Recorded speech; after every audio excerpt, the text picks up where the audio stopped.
Hi there, folks. Sam here, and this week we're going to talk about DM Fiat, respites, and character death. So, as you might remember, a couple of weeks ago, in our session, we were at Lord Cashmere's ball, and Opaline followed Lord Cashmere himself up the stairs into a secret meeting with Lady Shiromi, which she couldn't get entry to. She started a fire, got in a fight, and basically the session ended with Lord Cashmere killing Opaline. So going into the session after that, I was left with a couple of things to think about. So character death, I don't know how other people do it, but the way we kind of look at it is, you kind of if a character dies in a really powerful narrative way, chances are that's sticking. If they've died in a really meaningless way, like I think this was kind of in the middle, but let's say off the top of my head, someone was killed by an ankeg, then we're much more likely to try. I'm going to be more lenient in my ways of allowing the players to kind of fix that. If a player absolutely wants their character back, they're probably going to get it. That's the way I play my games. If they don't care or they don't want the character back, then it will stay dead, obviously. So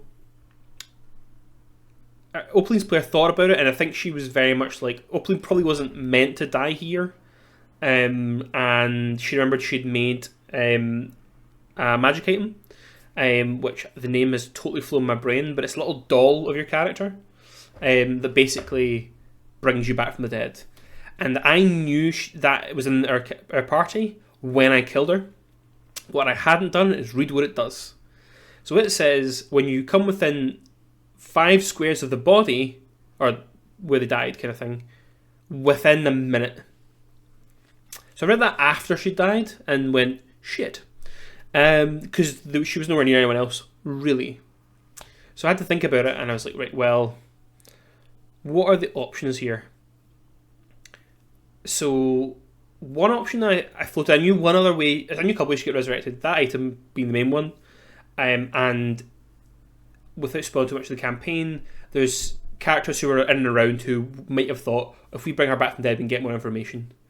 But they didn't really know she was there and dead. They probably suspected she was there and dead, but didn't know because Lord Cashmere kind of covered his tracks. The other thing is, with a returning player who is our conduit, Azrael. No, Azrael doesn't have Raise Dead or Revive or whatever conduits get at a certain point, but he does have the doll. And Azrael's a conduit of fate. So suddenly I was like, aha, maybe Opaline's fated to come back. And then I was like, for all it makes sense, it also might as well just be DM Fiat, that the DM's just decided to bring her back, therefore you go to the right place, right time. And I also thought, well, what if the third party does bring her back, but all the players know she died, but none of the characters know that. So the players will be suspicious, and that could be fun to play out for a few sessions, but I kind of pitched it to the player who was interested, but then I pointed out, you're going to have to deal with a lot of suspicion from the players. There's going to be a kind of tense back and forward. I always do that. I always give my players an out, or if I spot a situation coming up where they might not be comfortable, I try and call it out. Like, if players have done a character thing or a narrative thing that's going to cause conflict in the party, I usually say, hey, if you want to just play all that out and have the kind of like argument, and everyone's that little bit where they're like, this isn't character, this is the players arguing, fine. But maybe sometimes it's better to clarify some things. Like, I kind of think if you have a big reveal and you reveal it in the middle of the session, people have a chance to react authentically, they can be angry. But if you put it in the group chat, then you don't get the same impact, but you kind of avoid tenser conversations. Maybe that's just our group. But I kind of highlighted that, and then I kind of came to the conclusion that actually, for this, I would run the risk of people being upset with DM Fiat and just go with our conduit. So I gave Azrael a vision, and I think I saw Opaline get turned to dust, and he saw a hand, a kind of orange hand, pick up her boots and her wand and turn and stow them somewhere nearby. And then I described Azrael seeing Lord Cashmere reappear. So Azrael runs upstairs, he finds where Opaline's been killed, and she springs back to life. We kind of, again, we're not going too deep into it. There was a situation needed a solution, we did it. I don't think that'll be the thing that sticks people's minds about the story. So he springs back to life, and Azrael is a time reader, so he has beyond sight, he can see through walls. So he spots a safe, and I'm like, okay, make a roll see how quiet you're being here, because you are kind of in a place where, you know, Lord Cashmere's just left ashes of a body. Probably wants a clean up crew coming in. So they had a look around, they tried to get in the safe, they got in the safe, but as these fire dwarves appear to come arrest them or kill them, basically. So then they burst out of this first story window and land in the courtyard, and then there's all sorts of shenanigans. I described a couple of times, the party is coming to an end. Other characters start making their way out, but Sketch, our Shadow, decides she wants to get a look in Lord Cashmere's quarters. And again, this is behind the screen, so if players don't want to know things, here's your cut-off point now. But I had a note in my notes, Lord Cashmere's room, but I hadn't wrote anything. But I did have an entire layout for the Fire Dwarf quarters, the kind of visiting ambassador from Alloy, on the other wing, which wasn't getting visited. So I just swapped them. So Lord Cashmere suddenly had, you know, a few nice things lying around, beautiful room, and a guard pit, which was a lightbender. If you know what lightbender is, think light version of a displacer beast, and you're roughly there. So Sketch goes in there and gets into a fight with a displacer beast. Now Sketch's got a bunch of really cool tools, including black ash darts, which can teleport things away. Unfortunately, the lightbender also teleports. So we kind of scenario where there was almost an unescapable monster hunting one of our party, and they were soloing it, and they were going to die again. I missed the most important point. I'll come back to it. So Sketch actually stabs herself with a dart and teleports out, so the lightbender has no way of knowing where she's gone. So we did a little montage and they all escape and head back. Now, thing I forgot to mention, Opaline was a revenant. When she came back from the dead, she was not a revenant. This had some story implications, because one, she's now got wings, which she didn't have before, so Phoenix from the Ashes type thing. On the other hand, Sketch has been hunting for a cure to revenantism, and now they're like, so what, killing yourself, come back from the dead, does that do it? Maybe. But they kind of wrap up there and they head back to their stronghold, which is a villa in the Dead City. So we get back there, we're kind of cross into the next session now, and I said, right, you found out some things, you found out it was going to be an assassination attempt on the life of the prince at a fete is in 2 weeks. What are you doing that time? It's up to you. If you want to go to the fete, that's up to you, but over to you guys. And this is where I did a little video talking about respites. So here's how they went. So the brief thing is, when we had a huge respite, it involved a lot of rolling, not much kind of narrative or not much drama happening. It was like roll 90 d10s or something, and that just was a lot going on. But it was one way to do respites. Big massive amounts of time, loads of rolls, loads of stuff got done.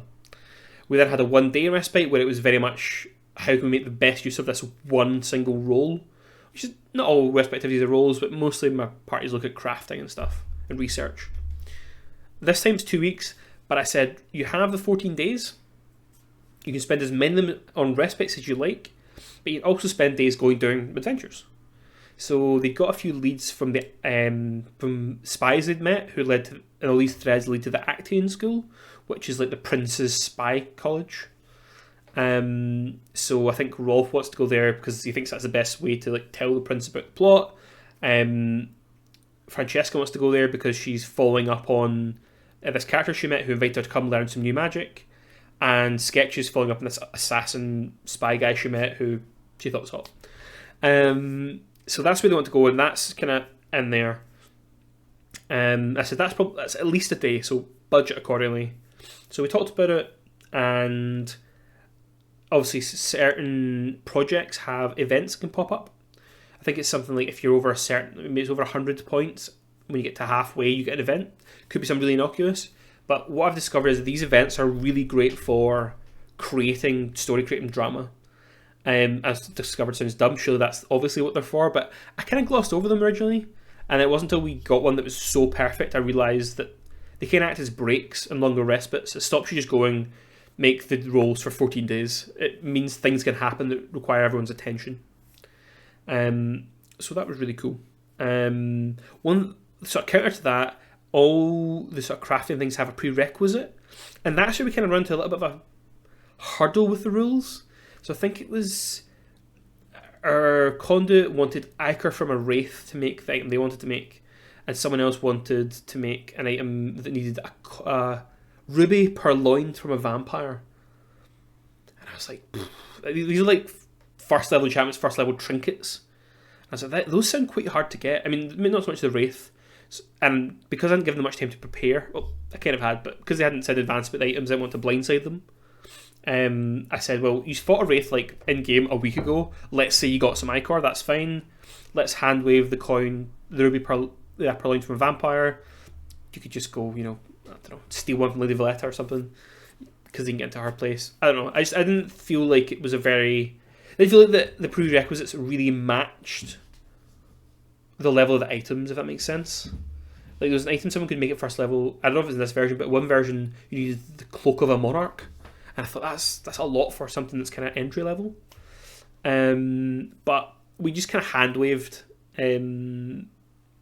prerequisite items at this point for crafting projects, with a small asterisk for what comes later.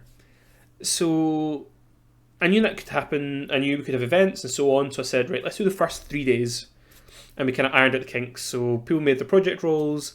People remembered their retainers, so we rolled for the retainers. People made some simple items. People pitched in to help other people. Got 3 days done. What I'd done is I knew there'd be an event that would pop up, not from the projects, but just a random event, which I think maybe the space for random events in this game.